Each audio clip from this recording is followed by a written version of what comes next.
Շնորհակալ եմ, հարցս ուղղում եմ Հայաստանի Հանրապետության վարչապետին։ Մեծարգո պարոն վարչապետ, դուք հրապարակայնորեն հանդես եք եկել վեհարանը կուսակրոնության եւ ոչ միայն կուսակրոնության իհարկե ուխտը խախտողից ազատելու կոչով, բերելով իհարկե համոզիչ հիմնավորումներով դա ամրապնդելով,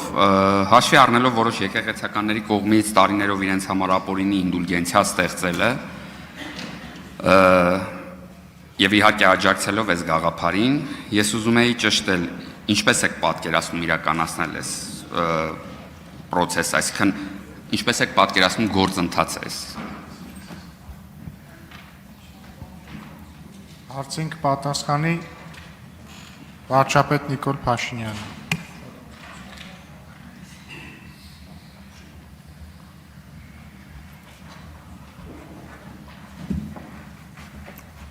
Շնորհակալ եմ։ Ես հարցը պատկերացնում եմ հետևյալ կերպ։ Նախ մայր աթոռում պիտի գտնվեն մարդիկ, ովքեր այնտեղ են գտնվում Աստծո օրհնությամբ։ Հայ առաքելական եկեղեցին իր կանոններում հստակ սահմանել է, թե ինչպես է Աստծո օրհնության հավաստումը, եթե կարող ենք այդպես ասել, տեղի ունենում։ Ես էլի ուզում եմ ձեզ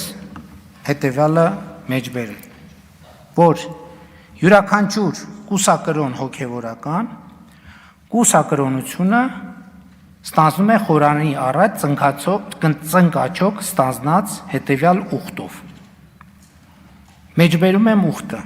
Հիմա եթե Կտրիչ Ներսիսյանի պարագայում ասենք, այդ ուխտը բառացիորեն հնչել է հետևյալ կերպ եւ ստորագրվել է։ Ես Տեր Գարեգին Աբեղա Ներսիսյանս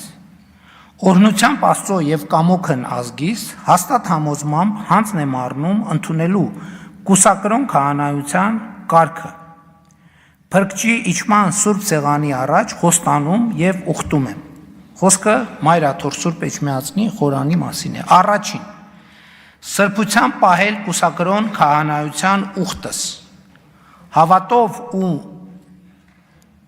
նվիրումով ծառայել հայաստանյան առաքելական Սուրբ եկեղեցուն, Մայր աթոռ Սուրբ Էջմիածնին եւ հայ ժողովրդին։ Երկրորդ անաղարտորեն պահել ուղղափառ հայրերից մեզ ավանդված դավանությունը, պահել եւ ուսուցանել այն մեր եկեղեցու ավանդական հավատքի համաձայն։ Երրորդ Մայր աթոռ Սուրբ Էջմիածնի միաբան մնալ մինչև իմ կյանքի վախճանը, սրբությամբ պահել ժուժկալության, կամավոր աղքատասիրության, կրոնավորության, ողջախոհության եւ հնազանդության հայրապետահաստատ կանոնները, ուրանալ իմ անձը եւ մնալ Սուրբ հայրերի հաստատած կանոնների մեջ։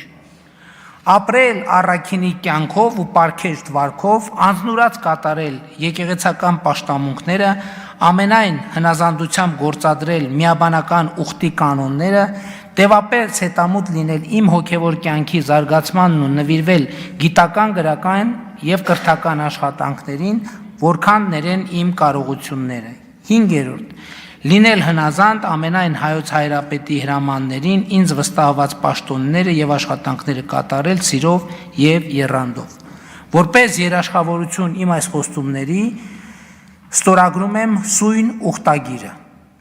Այսինքն հիմա ինչպես ակնհայտ է, Կտրիչ Ներսիսյանը իր իսկ Մայր աթոռ Սուրբ Էջմիածնի խորանի առաջ իր ստանձնած եւ ստորագրած ուխտը խախտել է։ Հասկանում եք, նա սա նշանակում է, որ վեհարանում նրա մնալու ամեն օրը խարխլում է հայ առաքելական եկեղեցու հիմքերը, ավանդները, կանոնները, որոնց հղում է արվում այստեղ։ Որ արձագանքեք, շարունակություն եք ասի։ Արձագանք։ Խնդրում եմ շարունակել, միջելոց երթումից դուրս է գալի, որ միայն կուսակրոնությունը չի, որ խախտվում այս ուխտում, այլև ժուժկալության եւ աղքատացիության ուխտն էլ որ շատ մանրամասն խախտում է, բայց շարունակ։ Չէ, էլի բաներ կան։ Ես հիմա այդքան ժամանակն էլ քիչ է չվերլուծեմ, բայց ասենք առնվազն մի քանի կետ, բայց ես ուզում եմ ուրիշ բանի վրա էլ ուշադրություն դարձնել, որ օրինակ կարող եմ մեջ բերել մեր կանոնագրքի առաքելական երկրորդ կանոնների կանոն իգն, որտեղ ասվում է. Եպիսկոպոսը կամ երեցը կամ սարկավակը, եթե պոռնկության մեջ կամ երթմնազանձության կամ գողության մեջ բռնեն, կարգալույց լինեն։ Այսինքն սա հստակ կանոն է, հասկանում եք, եւ անխուսափելի։ Հիմա կտրիչ Ներսիսյանը հայ առաքելական եկեղեցու հայրապետը չի այդ իմ նշած փաստերի բերումով եւ նրա այնտեղ մնալու ամեն օրը, ամեն վայրկյանը խարխլում է հայ առաքելական եկեղեցու հիմքերը, հեղինակությունը եւ այդպես շարունակ։ Ես պատկերացնում եմ հետեւյալ կերպ, որ մենք հայ առաքելական եկեղեցու հոգևոր հոտը քրիստոնեական մեթոդներով պետքա ուղղակի բոլոր սրբապիղծներին դուրս տնի մայրաթորից, տենց եմ պատկերացնում, սիրով քրիստոնեաբար, բայց հետևողական։ Արմեն Խաչատրյան։ Շնորհակալություն։